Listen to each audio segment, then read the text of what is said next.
Come on, young man. All right, here he is. Whoa, everybody say hello to Sid. Now, Sid is having to go to the bathroom. Hey, it was a long ride in the car seat, guys. All right, there we go. And thus the need for the garbage cans. So, Sid is obviously a bird, right? He is obviously a bird. And as we have grouped animals, and yes, you are. And a smart one too. He's about as smart as a 3.5 to a 4-year-old person.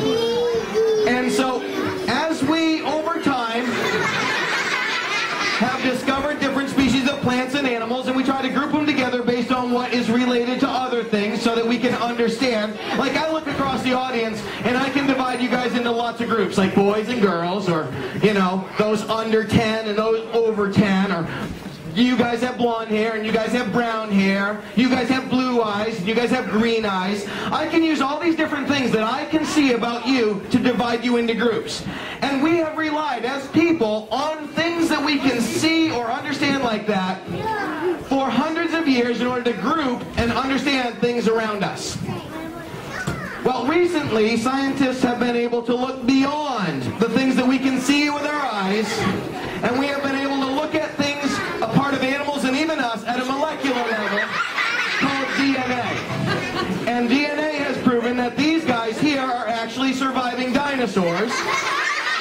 Their closest relatives are crocodilians, and therefore, after much debate, they have been grouped as a reptile. Isn't that outrageous? Yeah. Sid has a nickname. He's known as the alarm clock of the rainforest. Native to Southeast Asia, he sleeps at night just like you and I, but in the morning he wakes up and wakes everybody up. Just like that. Go ahead, Sid, tell him. Tell them. Tell them. A little louder. I see some bad people in the back who can't hear you. Justin. Oh my goodness.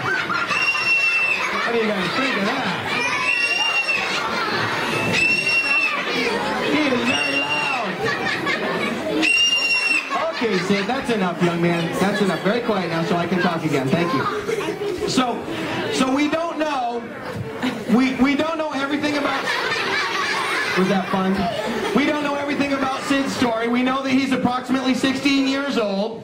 We know that he was born in New Hampshire. We know that his species, known as a Moluccan cockatoo, is critically endangered today. The word Moluccan tells you that they're native to the Moluccan Islands, off the coast of Indonesia. The word cockatoo tells you they're a part of the parrot family, but cockatoos are the ones that have these big feathers on their head that you see him lift up and down. So if you see a bird that has big feathers that they can lift up and down on their head, those are crest feathers, and if it's a big loud bird like that, we would call it a cockatoo. The only island that this species continues to be able to survive in a sustainable population today is a tiny island off the coast of Borneo known as Seram. Think of that like a Noah's Ark for this species, the only place that they have enough undisturbed habitat right now. They are highly protected, but scientists believe that for a couple of reasons. First of all, the explosive human population in Indonesia, the exploitation of natural resources because they don't have much of an industrial economy, and the fact that there's limited genetic diversity. This species most likely will be extinct in the wild within the next 50 years. But thankfully, there are a lot of them in zoos around the world. That is Sid, our Moluccan cockatoo. Can you guys say goodbye to Sid? He's like, I don't want to go back.